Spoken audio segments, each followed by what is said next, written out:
आप KP. Srivastava nursing home Agra ले जाए गए। वहां जाकर आपका स्वास्थ्य ठीक हो गया और बाबा जी आप पर कृपा बरसा गए। मंदाकिनी सलिल चंदन चर्चिताय नंदीश्वर प्रमथनाथ महेश्वराय मंदार पुष्प बहु पुष्प सुपूजिताय तस्मै मकाराय नमः शिवाय। बिहारी जी के मंदिर के पास वृंदावन में एक भिखारी माला फेर रहा था। दिन बहुत चढ़ चुका था और उसे कुछ भी प्राप्त नहीं हुआ। इस कारण वह मन ही मन बहुत दुखी था। मन की जानने वाले बाबा जी की दृष्टि जब उस पर पड़ी तो वे तुरंत उसकी बगल में जाकर बैठ गए। वह भिखारी बड़बड़ाने लगा कि सवेरे से बैठे 4 पैसे भी नहीं मिल पाए, अब यह भी आकर बैठ गया मेरा हिस्सा बटाने। बाबा जी ने जल्दी से एक झटके में उसकी माला छीन ली और स्वयं उससे जाप करने लगे। वह उन पर बहुत क्रुद्ध हुआ, पर बाबा जी शांति से उसकी माला जपते रहे। थोड़ी देर में उसकी माला सिद्ध कर उन्होंने उसे लौटा दी और आप उठकर चल दिए। अब वह भाव को भाव कैसे ही क्यों न माला फेरे, उसके दारिद्र्य ने मिट जाना ही था।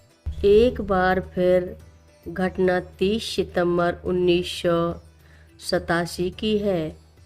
श्री बी सिंह और श्रीमती शांति देवी के पुत्र राजू आयु 18 वर्ष और पुत्री श्रीमती सुमन आयु 28 वर्ष अपने घर मैनपुरी से बस द्वारा मेरठ जा रहे थे।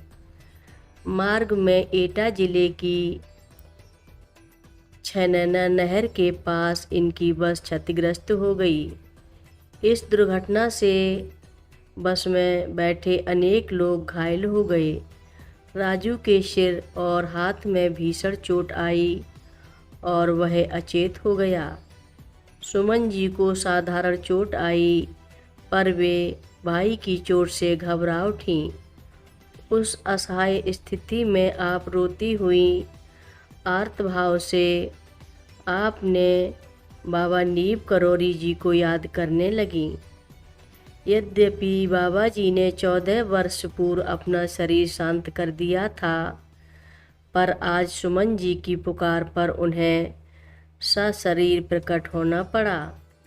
वे आधी धोती पहने और आधी ओढ़े राजू के पास इधर उधर चलते फिरते दिखाई दिए और आपसे बोले, चुप हो जाओ, अभी सब इंतजाम हुआ जाता है। इस प्रकार आपके अधीर मन को शांत कर वे अंतर ध्यान हो गए। इसके बाद ही वहाँ एक जीप आकर रुकी। एक भद्र पुरुष ने उतरकर सुमन जी से सहानुभूतिपूर्ण वार्ता की और सारी स्थिति का बोध कर वह उनको मैनपुरी वापस ले गया। वहाँ यादव नर्सिंग होम में राजू की प्राथमिक चिकित्सा हुई। इसके बाद विशेष चिकित्सा के लिए आप KP. Srivastava nursing home Agra ले जाए गए। वहां जाकर आपका स्वास्थ्य ठीक हो गया और बाबा जी आप पर कृपा बरसा गए। हर रोज़ महाराज जी की कथाएं सुनने के लिए रक्षा सूत्र चैनल को सब्सक्राइब करें, शेयर करें और लाइक करें। घंटी बजाना ना भूलें। कमेंट बॉक्स में लिख भेजें, जय नीब करोरी बाबा जी महाराज। बोलो नीब करोरी बाबा जी महाराज की जय बोलो।